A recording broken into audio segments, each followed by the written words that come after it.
Bonjour, mon nom c'est Jude Paris, donc passionnée de la parole de Dieu. Donc aujourd'hui, nous avons parlé, la fois précédente, nous avons parlé la prophétie pour le temps de la fin ou des derniers temps. Si vous n'avez pas encore écouté, je vous invite à aller l'écouter. Aujourd'hui, nous allons encore parler de la prophétie, mais cette fois-ci, comment discerner une prophétie qui vient de Dieu. Donc, je vous invite à vous abonner à ma chaîne si vous n'êtes pas encore abonné. Donc, abonnez-vous afin que vous puissiez toujours recevoir nos notifications et toutes nos nouvelles vidéos et que Dieu vous bénisse. Donc, allons-y dans la parole de Dieu et ça va se retrouver notre étude pour aujourd'hui dans Habakkuk 2, le verset 1er. Habakkuk 2, le verset 1er, ou plutôt le verset 2, tout simplement. Allons-y directement dans ce passage. La Bible dit, l'Éternel s'adresse au prophète, bien évidemment, Habakkuk, écris la prophétie et grave-la sur des tables, afin qu'on la lise couramment, car c'est une prophétie dont le temps est déjà fixé. Elle marche vers son terme, elle ne mentira pas. Si elle tarde, attends-la, car elle s'accomplira certainement. Elle s'accomplira certainement. Donc, une parole venant de Dieu. Quel réconfort venant de Dieu. Et le livre de Jérémie 28, verset 9 nous dit, on reconnaît un prophète par l'accomplissement de la prophétie. Donc, nous savons que nous sommes dans un temps où il y a l'émergence de beaucoup de prophètes, il y a beaucoup de prophéties. Donc nous devons comprendre, étant qu'enfants de Dieu, qu'est-ce que c'est qu'une prophétie, discerner une prophétie. Car l'esprit de Jésus, c'est l'esprit de la prophétie. Comme nous l'avons dit dans notre dernière étude, Dieu parlait, Dieu parle et Dieu n'a pas cessé de parler dès le commencement. Mais maintenant, comment reconnaître si cette prophétie vient de Dieu ou pas? Donc, nous allons regarder cela. Donc, pour pouvoir savoir si une prophétie vient de Dieu, la première des choses qu'il faut considérer, donc, il y a trois, la prophétie s'inscrit dans, je pourrais dire, la prophétie s'inscrit, il y a trois conditions premières pour comprendre une prophétie, si je peux le dire ainsi. La prophétie a une saison. La saison est très importante. Donc, elle a une saison parce qu'à la minute ou bien au moment que Dieu parle, donc c'est la saison prophétique qui prend place, si je peux le dire ainsi. La prophétie également, elle a un temps. Il y a un temps que Dieu a fixé. C'est pourquoi Dieu parle au prophète Habakkuk. Il le dit, car c'est une prophétie dont le temps est déjà fixé. Dieu connaît le temps de la prophétie. Celui qui a relâché la parole, il connaît, il sait c'est quand que cette prophétie va s'accomplir. Et c'est pourquoi qu'il a dit au prophète Habakkuk, le temps est déjà fixé, elle marche vers son terme. Et ce que j'aime, ce que Dieu dit, elle ne mentira pas. Si elle tarde, attends-la. Parce que Dieu ne peut pas mentir. Et tout ce qu'il dit est oui et amen. Donc la prophétie, elle a bien évidemment une saison. Nous allons voir la saison. Elle a un temps bien déterminé. Et ce temps déterminé, le temps qu'elle a, c'est un temps déterminé bien évidemment par Dieu. Et la prophétie est accompagnée d'événements et de signes. Donc il y a des événements qui vont nous amener des signes afin que nous puissions comprendre que la prophétie est proche ou que la prophétie va bientôt s'accomplir. Lorsque nous parlons de temps, de saison pour commencer, allons-y dans 1 Samuel 3. 1 Samuel 3, le verset 2 pour comprendre qu'est-ce que la Bible nous dit au niveau de saison. 1 Samuel 3.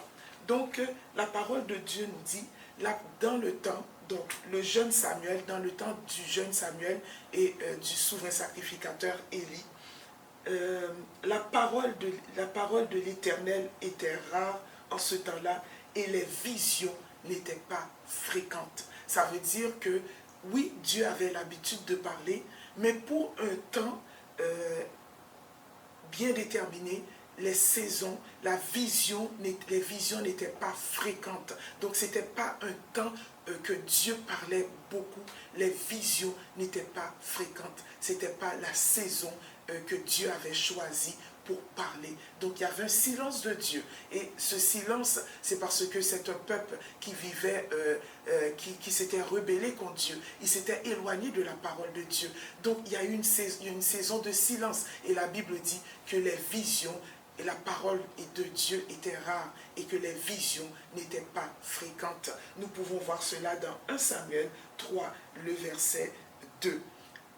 Lorsque nous parlons de temps, nous l'avons vu dans Habakkuk, Dieu dit que le temps est déjà fixé, mais nous pouvons aller également dans Galates 4, le verset 4. Regardez ce que la Bible dit au niveau du temps. Donc nous savons que Dieu, c'est lui qui est le maître des temps et des circonstances, mais nous pouvons également, et c'est lui qui fixe le temps de la prophétie, donc il connaît le temps de l'accomplissement. Mais regardez ce que la Bible dit dans Galates 4, verset 4, pour mieux comprendre le temps. Mais lorsque les temps ont été accomplis, Dieu a envoyé son Fils, né d'une femme, né sous la loi. Donc, lorsque les temps étaient accomplis, vous savez que tous les prophètes ont parlé de Jésus, mais la Bible dit, lorsque les temps ont été accomplis, Dieu a envoyé son Fils, né d'une femme née sous la loi. Donc les temps étaient accomplis et afin que la prophétie puisse s'accomplir. Donc le temps était arrivé. Et nous parlons également d'événements qui pourra nous donner un signe, un événement qui pourra nous alerter pour nous dire que la prophétie est proche. Donc nous pouvons regarder cela dans Matthieu 24. Nous pouvons voir qu'est-ce que Dieu parle, qu'est-ce que Dieu sous-entend, qu'est-ce que nous sous-entendons par un événement. Alors laissez-moi vous mettre dans le contexte. Donc Jésus parle des choses qui concernent des temps de la fin et les disciples posent la question à Jésus, dis-nous exactement quand viendra l'avènement, ton avènement, et quand ces choses vont prendre place. Jésus ne leur donne pas une date, ne leur donne pas forcément une date. Une prophétie qui vient de Dieu, Dieu ne te dira pas forcément le 25 juillet 2026. Non? Donc, j'ai rarement vu ça. Le 25 juillet 2026, ça peut arriver, mais généralement, il y a des événements qui vont prendre place et par ces événements, tu vas comprendre, tu vas saisir que c'est un signe que la prophétie est proche. Parce que Jésus n'a pas donné de date précise pour dire quand ces choses vont prendre place, des choses de l'avènement, de son avènement, mais il a donné des signes. Et nous allons regarder cela dans Matthieu 24, le verset 4. Il dit, Jésus leur répondit, prenez garde que personne ne vous séduise, car plusieurs viendront sous mon nom, disant que c'est moi le Christ, et ils séduiront beaucoup de gens. Nous savons que dans le temps de la fin, nous sommes dans un temps de grande séduction, et nous le voyons. Donc nous savons que nous vivons dans ces temps-là. Et la Bible dit, vous entendrez parler de guerre, de bruit de guerre. Gardez-vous d'être troublés, car il faut que ces choses arrivent. Est-ce que nous entendons parler de guerre, de bruit de guerre? Jésus nous dit, voici ces événements qui annoncent la fin, mais il faut que ces choses arrivent. Et il nous annonce que ce n'est pas encore la fin. Il y a des événements qui vont prendre place, des événements, il y a la séduction, des temps de guerre, des bruits de guerre. Il dit, il faut que ces choses arrivent, mais ça ne va pas être encore la fin. Écoutez encore ce que Dieu dit dans Matthieu 7. Une nation s'élèvera contre une autre nation. Un royaume contre un autre royaume.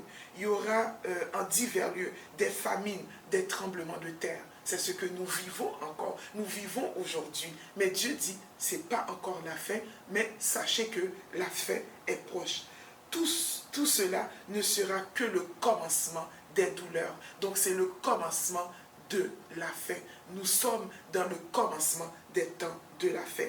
Alors on vous livrera au tourment, on vous fera mourir et vous serez haïs de toutes les nations à cause de mon nom. Ça commence à prendre place. Donc, on ne peut pas parler librement de Dieu. Donc, quand on va quelque part, on n'a pas cette liberté. Donc, on est censuré, on est moqué parce qu'on parle de Dieu. On est mis de côté. C'est comme des parias. Si quelqu'un parle de Dieu, c'est comme si tu es une personne bizarre. Donc, Dieu nous avertit de ces choses. Alors, dans le verset 10, il dit, alors plusieurs succomberont, ils se trahiront, ils se haïront les uns les autres. Plusieurs faux prophètes s'élèveront et ils séduiront beaucoup de gens. Nous le voyons, l'émergence des faux prophètes. Et le Seigneur dit, l'iniquité sera accrue, la charité du plus grand nombre refroidira. Nous vivons dans un temps où ce que le mal est appelé bien, le bien est appelé mal. L'iniquité est en train de s'accroître. Donc nous voyons ces choses. Et Dieu nous dit, mais celui qui persévérera jusqu'à la fin sera sauvé. Cette bonne nouvelle dans le verset 14 du royaume sera prêchée dans le monde entier pour servir de témoignage à toutes les nations. Alors viendra la fin. Donc la fin viendra. Donc Jésus ne donne pas forcément une date, mais il nous donne des signes. Il nous parle des événements qui vont prendre place et il nous dit qu'il y aura l'émergence des faux prophètes. On va vivre dans un temps de grande séduction. L'iniquité va s'accroître. La charité du plus grand nombre va se refroidir. Donc nous voyons toutes ces choses qui prennent place. Vous allez être persécutés à cause de moi. Donc vous allez être mis de côté. On va rire de vous. Vous allez être tourmentés à cause de moi. Donc, et il dit, pour savoir que la fin va venir, c'est que lorsque le message du royaume des cieux va être prêché partout dans le monde, alors viendra la fin.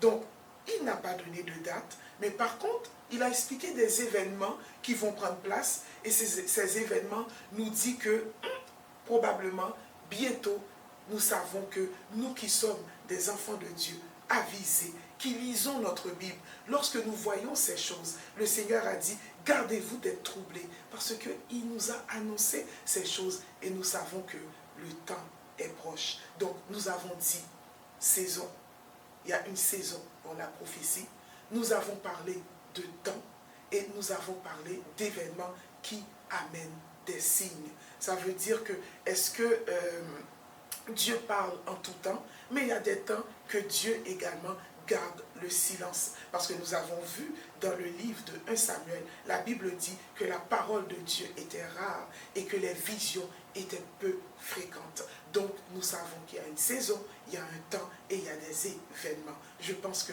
j'ai été très clair par rapport à ça. Également, nous allons voir 3 types de prophéties. Je ne dis pas que la liste est exhaustive, probablement qu'il y en a d'autres, mais je me suis concentré sur 3 types de prophéties pour comprendre et mieux discerner les prophéties. La première prophétie venant de Dieu, elle peut être conditionnelle. Donc, lorsque je dis qu'elle est conditionnelle, elle est liée à notre obéissance. Nous pouvons voir cela dans le livre de Zacharie 6, verset 15. Cela arrivera si vous obéissez à la voix de Dieu. Le livre de Zacharie 6, verset 15, Dieu parle à son peuple et il dit cela arrivera si vous obéissez. Donc il y a des prophéties qui sont conditionnelles et étroitement liées à votre obéissance. Donc si vous écoutez la voix de Dieu, si vous écoutez ce qu'il vous dit, vous allez voir cette prophétie s'accomplir. Donc ça peut être dans quelque chose de complètement, que vous posez une question à Dieu et Dieu vous répond, mais vous décidez de prendre un autre chemin. Ne vous attendez pas à voir l'accomplissement parce que vous n'avez pas écouté la voix de Dieu, même lorsque c'est Dieu qui a parlé sur votre vie ou sur votre situation. Cela arrivera si vous écoutez la voix de Dieu. La deuxième, donc la première prophétie est conditionnelle. La deuxième prophétie, elle est révocable. Donc, qu'est-ce que j'entends par révocable? Donc, nous pouvons voir cela dans le livre de Jonas. Donc, la Bible, tout le monde, vous connaissez l'histoire de Jonas. Jonas s'en va à Ninive et Jonas annonce que Ninive va être détruite d'ici 40 jours. Donc Jonas a commencé à prophétiser. Mais étant donné que le peuple, donc est-ce que vous comprenez 40 jours, hein? Donc Jonas, le Seigneur donne un temps. Il dit d'ici 40 jours, donc lorsque nous avons parlé de temps, nous pouvons voir déjà le temps de la prophétie était fixé et Jonas prophétise, encore 40 jours, Ninive sera détruit. Mais qu'est-ce qui s'est passé? Ce peuple s'est repenti. Ce peuple a été vers Dieu. Ce peuple a fait appel à la miséricorde de Dieu. Lorsqu'on se répand, on fait appel à la miséricorde de Dieu. Et qu'est-ce qui va se passer? Dieu aura pitié de ce peuple et Dieu ne va pas les détruire. Pas parce que Jonas avait menti, pas parce que Dieu n'a pas fait ce qu'il avait dit qu'il allait faire, mais à cause de la repentance de ce peuple, à cause que ce peuple a été chercher la miséricorde de Dieu. Ils ont fait appel à la miséricorde de Dieu et Dieu leur a fait grâce. Nous pouvons voir encore un autre exemple, le prophète Ézéchias, le prophète Ésaïe, qui va voir le roi Ézéchias pour lui dire: prépare tes affaires, car très bientôt, ta vie, donc très bientôt tu vas mourir carrément. Et la Bible dit, lorsque le roi Ézéchias a entendu ces paroles, il a versé d'abondantes larmes, il a fait appel à la grâce de Dieu, il a intercédé pour sa vie, il a fait encore appel à la miséricorde de Dieu et le Seigneur lui a fait grâce et Dieu a annoncé encore, a envoyé son serviteur pour lui dire, son serviteur Ésaïe, le prophète, pour lui dire: Dieu t'ajoute 15 ans de ta vie. Donc nous avons vu une prophétie conditionnelle et une prophétie qui peut être révocable, liée à notre, si nous nous repentons et également si nous intercédons devant Dieu, nous faisons appel uniquement à sa miséricorde. Donc c'est uniquement sa grâce, sa miséricorde qui fait que Dieu décide de faire grâce. Donc il y a une action qui est faite, donc c'est vraiment, on fait appel à, lorsque la prophétie est révocable, à la miséricorde de Dieu. Le troisième type de prophétie, c'est la prophétie qui est un décret de Dieu. Celui-ci, il est irrévocable. Je vous donne un exemple. Que l'on le veuille ou non, Jésus va retourner. Que l'on le veuille ou non, le jugement de Dieu va prendre place. Et d'ailleurs, dans l'autre vidéo, nous avons parlé du jugement de Dieu. Que l'on le veuille ou non, ce que Dieu a prévu de faire, il va le faire. Quand c'est un décret de Dieu, ça fait appel à sa souveraineté. Lorsque c'est un décret de Dieu, c'est irrévocable.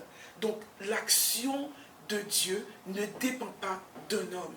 Donc c'est vraiment Dieu lui-même maintenant qui met en avant sa souveraineté, qui met en avant son autorité et il prend la décision par un décret. Et un décret venant de Dieu est irrévocable. Et nous vous avons donné l'exemple du retour de Jésus. C'est irrévocable. Donc nous pouvons voir également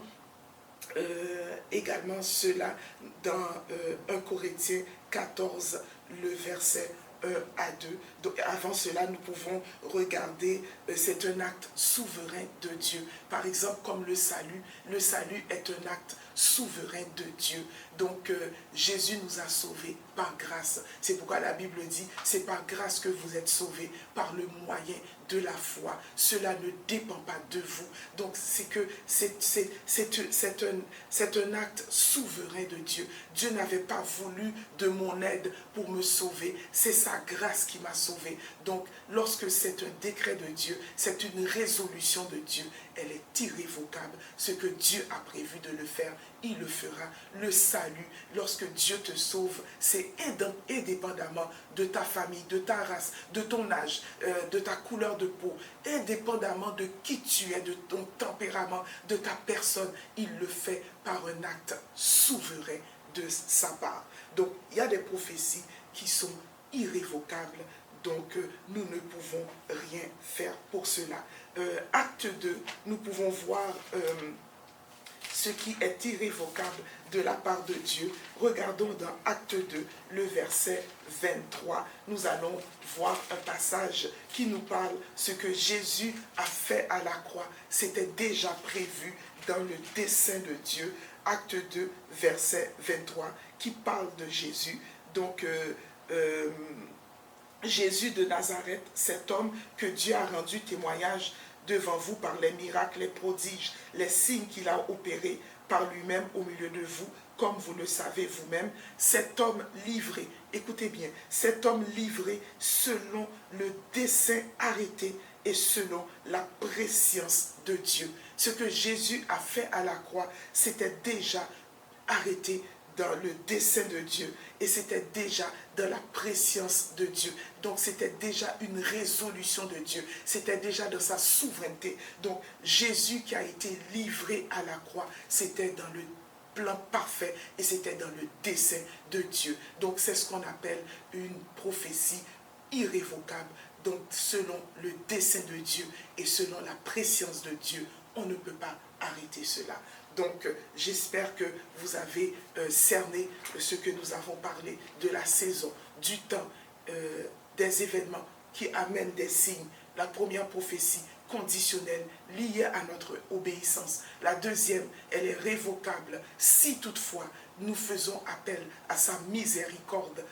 Et la troisième, qui est irrévocable selon sa préscience, selon son dessein. Et d'ailleurs, lorsque Dieu va parler à Job, il va dire qui est celui qui obscurcit mes desseins par de vains discours. Parce que le dessein de Dieu est en dehors de la volonté de l'homme. Le dessein de Dieu n'a pas besoin de l'aide de qui que ce soit. Elle est en dehors et elle ne dépend pas de l'homme ni de son action. Elle dépend uniquement du souverain, du conseil souverain de Dieu lui-même.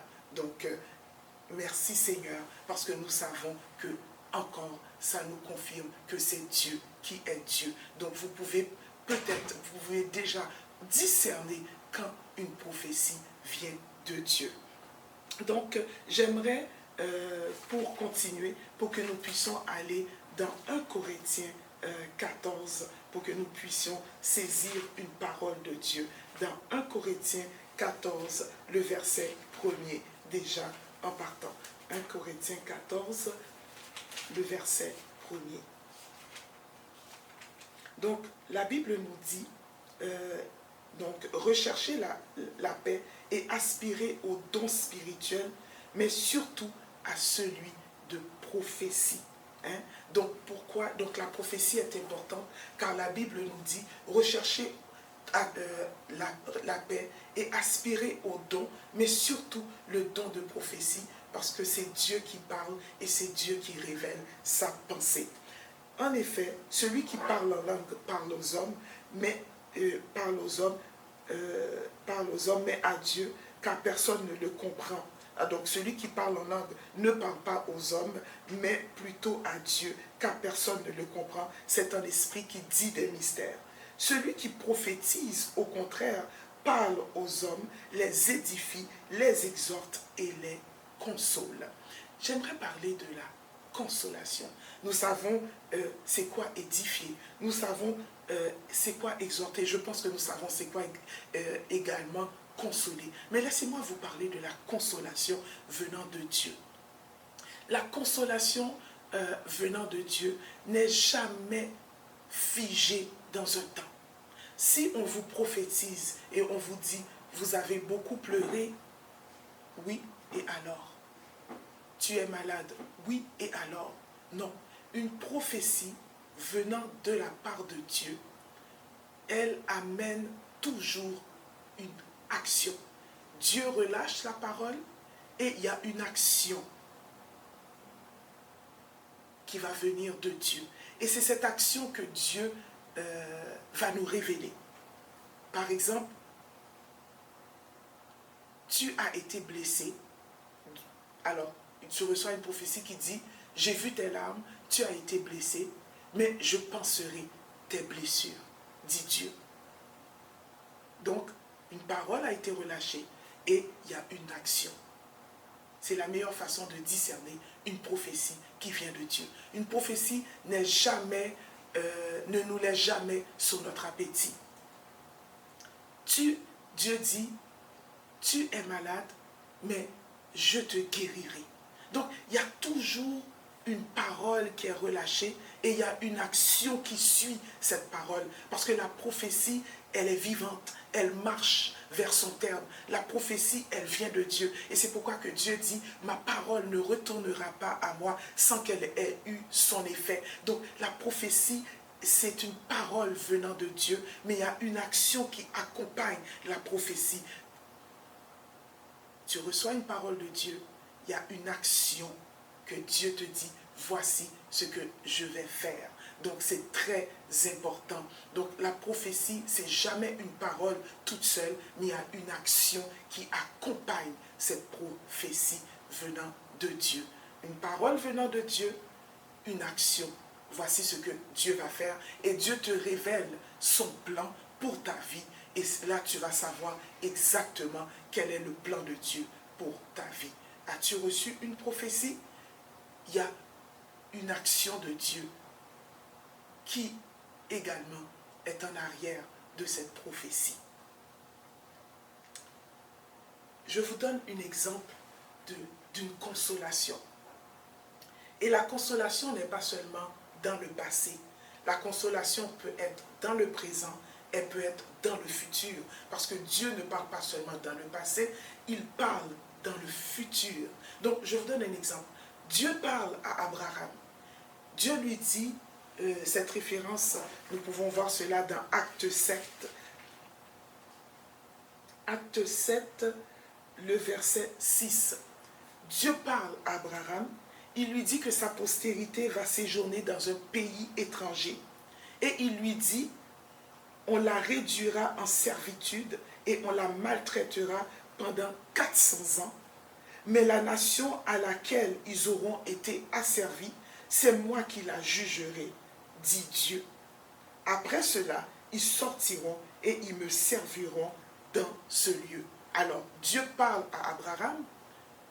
Il dit à Abraham, ta postérité, donc cette postérité n'existe pas encore. Donc, il lui parle de sa postérité future. Cette postérité va séjourner dans un pays étranger. Une parole venant de Dieu. Et il lui dit, on la réduira en servitude et on la maltraitera pendant 400 ans. Donc, Dieu donne un temps que ça va durer leur servitude. Donc, un temps exact. Mais, voici la consolation, mais la nation à laquelle ils auront été asservis, c'est moi qui la jugerai, dit Dieu. Donc, Dieu a amené une consolation. Je vais juger cette nation. Et ils ne vont pas rester dans la servitude parce qu'ils vont sortir de la servitude et ils vont me servir dans ce lieu.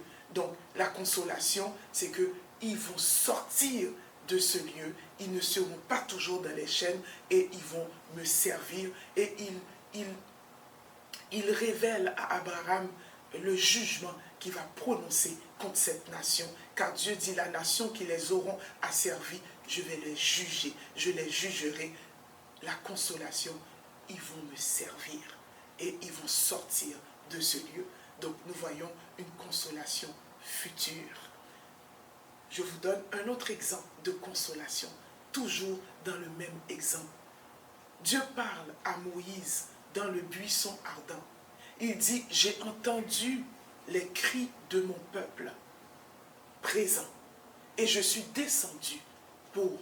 Alors Dieu dit à Moïse, nous avons vu la consolation pour le futur, la consolation présente. J'ai entendu, Dieu parla à Moïse dans le buisson ardent, j'ai entendu le cri de mon peuple et je suis descendu pour le délivrer. Donc, j'ai entendu le cri de mon peuple. Donc, il y a une consolation dans le présent et Dieu dit, je suis descendu pour le délivrer et voici l'action que Dieu prépare à faire dans le présent et il envoie Moïse. Donc nous avons vu la consolation future lorsqu'il a parlé à Abraham et maintenant nous voyons une consolation présente. J'ai entendu le cri de mon peuple et je suis descendu pour le délivrer. Donc si nous avons parlé de la consolation future et présente, regardons une consolation dans le passé et on peut voir cela dans Ésaïe 43. Le verset 18. La Bible dit, ne pensez plus aux événements passés et ne considérez plus ce qui est ancien. Donc, ne pense plus à ce qui est passé, ne considère plus ce qui est ancien. Et voici la consolation que Dieu apporte. Voici, je vais faire une chose nouvelle sur le point d'arriver. Ne la connaîtrez-vous pas? Je mettrai un chemin dans le désert et des fleuves dans la solitude. Donc, voici une consolation dans le passé. Ne pense plus au passé, donc ne pense plus à ce qui a été fait anciennement. Et Dieu apporte aussi une action, une réponse. Je vais faire une chose nouvelle. Donc, je vais mettre un chemin dans le désert et des fleuves dans la solitude. Amen. Donc, c'était ça que nous voulons regarder ensemble, la consolation. Donc, la prophétie, c'est toujours une parole de Dieu et Dieu amène toujours une action. Une parole de Dieu, action. C'est très important pour discerner une prophétie qui vient de Dieu. Et si nous allons, pour terminer, nous allons encore regarder dans 1 Corinthiens. Donc, toujours 1 Corinthiens 14, le verset 22 à 25. 1 Corinthiens 14, le verset 22 à 25. Allons regarder cela et je lis pour vous. La Bible dit, la prophétie, au contraire, est un signe pour les non-croyants, mais pour les croyants, la prophétie est un signe pour les croyants. Donc, la prophétie est un signe pour les croyants et non les croyants.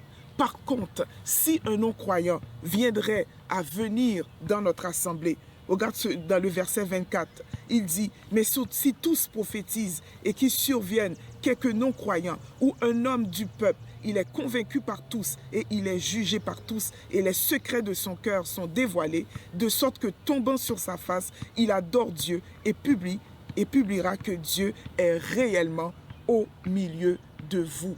Donc, la prophétie, c'est pour nous qui sommes les croyants. Et c'est pourquoi aujourd'hui, nous avons parlé comment discerner une prophétie qui vient de Dieu. Mais Dieu dit également, si toutefois, il y a un non-croyant qui viendrait parmi nous, donc lorsque Dieu dévoile les secrets de son cœur, lorsque Dieu amène ce qui est caché à la lumière, donc ce non-croyant n'aura pas le choix que d'adorer Dieu et de reconnaître que Dieu est au milieu de nous et que Dieu est bel et bien vivant.